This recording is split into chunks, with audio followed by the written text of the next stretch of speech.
कपड़े धोने वाली बहू। शादी के पहले से ही विभा को कपड़े धोने का बड़ा शौक था। कभी नल के नीचे तो कभी तालाब के पास। अरे मेरी नीली वाली लुंगी नहीं दिख रही है। विभा की अम्मा, कहाँ रखी है लुंगी? अरे वो तो विभा ने परसों ही धोकर रखी थी आपकी अलमारी में, देखो वहीं होगी। वो ना मैंने आज धो दी, मुझे लगा कि गंदी हो गई होगी। अरे कैसे गंदी हो गई थी? उसे तो मैंने पहना भी नहीं। हे भगवान, इस लड़की के कपड़े धोने की आदत से परेशान हो गया हूँ मैं। जितना तो घर में राशन नहीं आता, उससे कहीं ज्यादा डिटर्जेंट पाउडर का खर्चा है। इसकी शादी करवा दो, शादी जाए अपने घर में ही करे काम, फिर चाहे घर के कपड़े धोने हो या पूरे गांव के। हाँ ठीक बोल रही हूँ, देखता हूँ मैं कोई लड़का। वो दिन भी आ जाता है जब विभा को देखने लड़के वाले आ जाते हैं। लड़की मुझे अच्छी लगी। होने वाली सास कहती है, बेटी अगर कुछ पूछना है तो पूछ लो। वैसे तो हमारी लड़की बहुत ही शर्मीली है, जो बोल दो वो मान लेती है, इसे क्या पूछना होगा। अरे कैसी बात कर रही हो माँ, मुझे इन लोगों के घर रहना है, सवाल तो कई है। हाँ हाँ बेटा, पूछ लो ना, क्या पूछना है। आप लोगों के घर कपड़े कौन धोता है? सास का मुंह बन जाता है। देखो, अगर तुम ये कहना चाहती हो कि तुम्हें कपड़े धोने नहीं आते तो सुन लो, कपड़े मैं ही धोती हूँ, लेकिन तुम्हारे आ जाने के बाद मैं रुमाल तक नहीं धोऊंगी। अरे चुप रहना भाग्यवान, बहू बेचारी घर आई नहीं, उसे डराना शुरू कर दिया। वो क्या है ना बिटिया, अभी तक तो ये कल्लू की माँ ही धोती थी, लेकिन अब तुम्हारे पापा तो दहेज में वॉशिंग मशीन देंगे ही। तभी विभा की माँ बोल पड़ती है, सवाल भी पूछा तो क्या। वैसे भाई साहब, मशीन की तो फिर भी कपड़े धोने की कैपेसिटी होती है। मतलब जो बिटिया दे रहे हैं ना विभा, इसे कपड़े धोने का बहुत शौक है। ये आप लोगों के क्या, आस पड़ोस गांव मोहल्ले सबके कपड़े धो दे और उफ तक ना करे। बाहर देखा नहीं आपने कितने कपड़े सूख रहे हैं? सब हमारी बिटिया ने ही तो धोए हैं। बस भी करो ना माँ, शर्म आ रही इतनी तारीफ सुनकर। और तो और एक दाग निकाल कर दिखाओ तो मान जाओ। हाँ अच्छा, माफ करना बेटा, मैंने गलत समझा। हमें तो रिश्ता बहुत पसंद है। और ऐसे जुड़ जाता है रिश्ता कपड़े धोने का शौक रखने वाली विभा का। उसकी शादी हो जाती है कोयला फैक्ट्री में काम करने वाले कल्लू के साथ। शादी के बाद अचानक विभा चिल्लाती हुई सास के पास आती है। सासू माँ, अरे सासू माँ कहाँ है आप? ये तो धोखा है, धोखा दिया आप लोगों ने मुझे।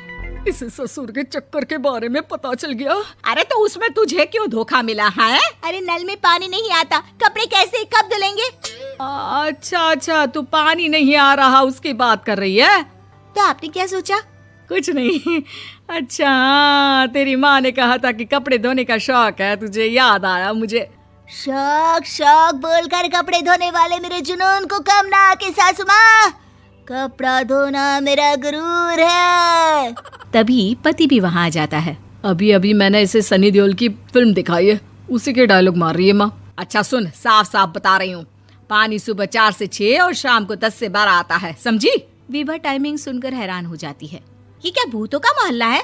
सुबह 4 बजे उठकर कौन कपड़े धोता है? 4 बजे टंकी में पानी जाता है, फिर सारा दिन धोना ना, किसने मना किया?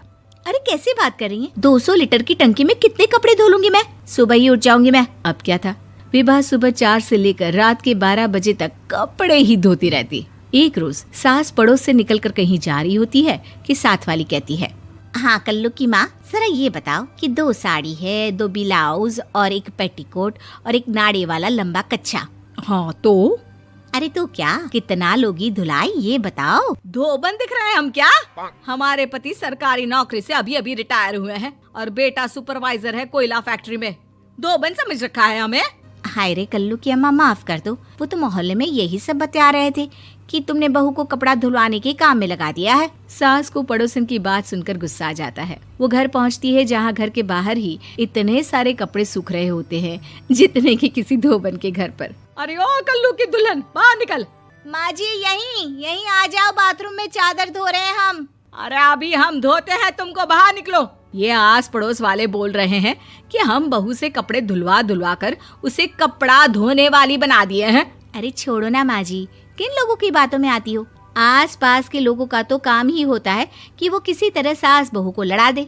बहू सारे घर के कपड़े धोती है, ये क्या कम है? बोलिए। सास को भी लग जाता है कि वो बहू का ये सनकीपन नहीं छुड़वा सकती, इससे अच्छा है कि खुद ही चुप हो जाए।